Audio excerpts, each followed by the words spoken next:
મિત્રો, પ્રેમ, વંદન, જય શ્રી કૃષ્ણ, વાસુદેવ સર્વમ.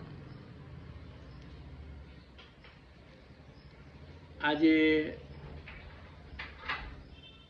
મારા ઘરના રૂમમાંથી એક નાનકડી રચના રજૂ કરું છું.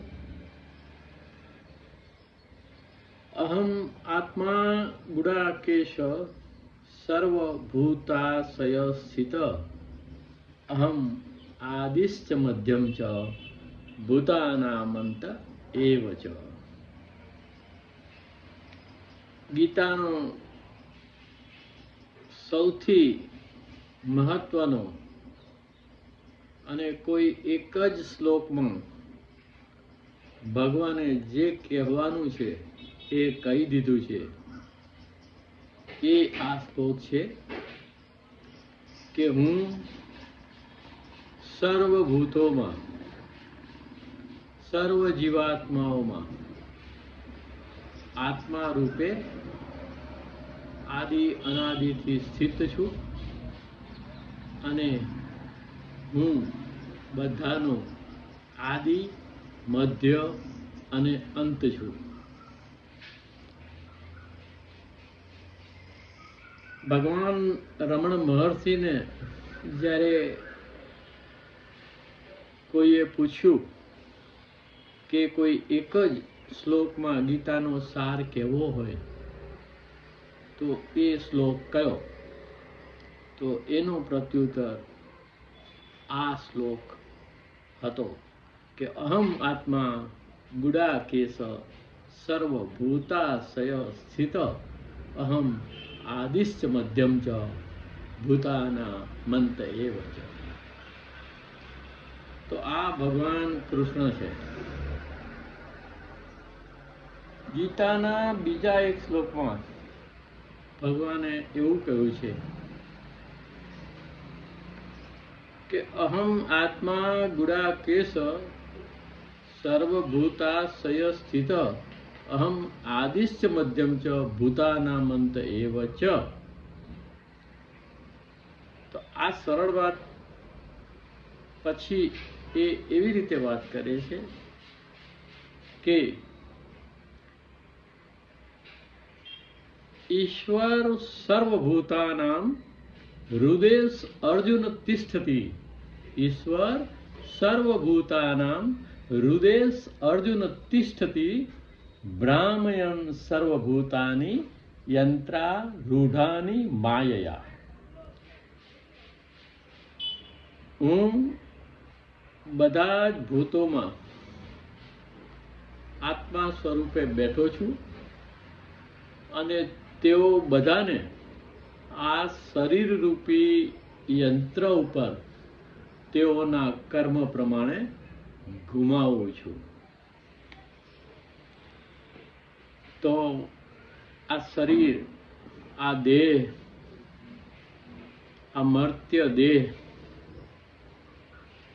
એક મશીન છે, એક યંત્ર છે અને આપણે આપણા પૂર્વજન્મોના કર્મ અનુસાર ઈશ્વર જે રીતના ભમાવે છે એ રીતના ભમીએ છીએ.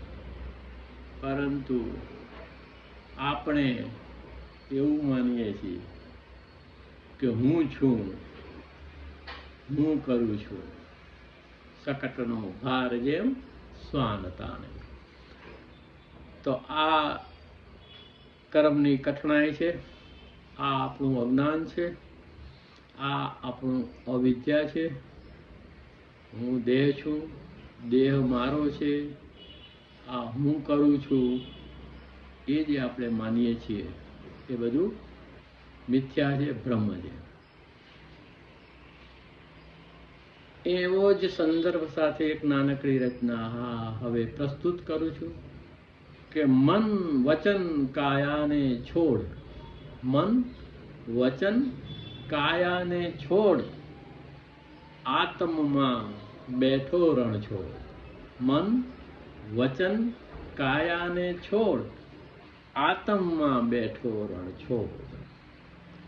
કે એક ચિત્ત ને શાંત ચિત્ત હો. એક થવું અઘરું છે, શાંત થવું અઘરું છે, મૌન થવું અઘરું છે. એક ચિત્ત ને શાંત ચિત્ત હો, સ્વપ્ન કલ્પનાઓ તરછોડ.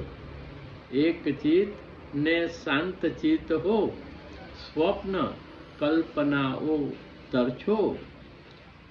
કે જે સ્વપ્ન અને કલ્પના થકી આપણે ભૂત અને ભવિષ્યનું નિર્માણ કરીએ છીએ અને કાળાતીત હોવા છતાં પણ કાળમાં સપડાઈ જઈએ છીએ, એનું કારણ આપણું આ ફોર્સિંગ અને ભૂતકાળને વાગોળવાનું છે. તો એક ચિત્ત ને શાંત ચિત્ત હો, સ્વપ્ન કલ્પનાઓ તરછોડ.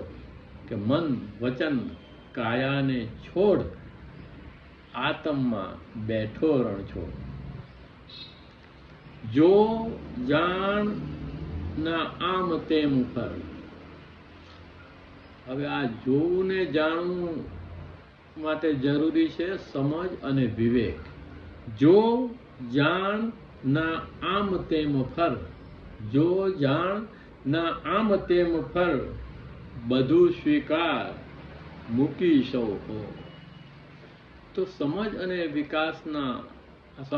અને વિવેકના વિકાસ માટે સહજ જે બને તેનો સ્વીકાર, જે છે તે છે એ છે, એનો સ્વીકાર કરવો એ જીવનમાં ખૂબ મહત્વનું છે. તો જો જાણ ના આમ તેમ ફર, બધું સ્વીકાર મૂકી સૌ ભોળ. મન વચન કાયાને છોડ, આત્મમાં બેઠો રણછોડ. કે શું છે તારું? માણસે પોતાની જાતને પ્રશ્ન પૂછવો જોઈએ કે શું છે તારું? કંઈ નથી તારું. શું છે તારું? કંઈ નથી તારું. મુખ મોહ માયા માથાફોડ. શું છે તારું? કંઈ નથી તારું. મુખ મોહ માયા માથાફોડ. જીવનના અંતિમ વર્ષોમાં આપણને આ વસ્તુ સમજાય છે ત્યારે ઘણું બધું મોડું થઈ ગયું હોય છે. કે શું છે તારું? કંઈ નથી તારું. મુખ મોહ માયા ને માથાફોડ. મન વચન કાયાને છોડ, આત્મમાં બેઠો રણછોડ. કે અત્ર તત્ર સર્વત્ર આત્મન. અત્ર તત્ર સર્વત્ર આત્મન, જીવ માત્રમાં જો રણછોડ. અત્ર તત્ર સર્વત્ર આત્મન, જીવ માત્રમાં જો રણછોડ. ગીતામાં જ કૃષ્ણ કહે છે કે બહુ જન્મ પછી ના અંતિમ જન્મમાં કોઈ એવો મહાત્મા થાય છે કે જે અનુભવે છે કે આ જે કંઈ છે એ બધું વાસુદેવ છે. વાસુદેવ સર્વમ.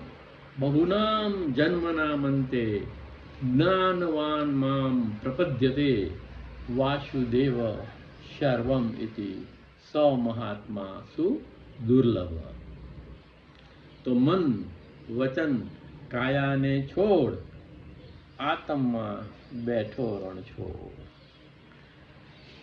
પ્રેમ વંદન. જય શ્રી કૃષ્ણ. વાસુદેવ સર્વમ. આપને જો મારા જોડાણા ગમતા હોય તો મિત્રો શેર કરવા નમ્ર વિનંતી.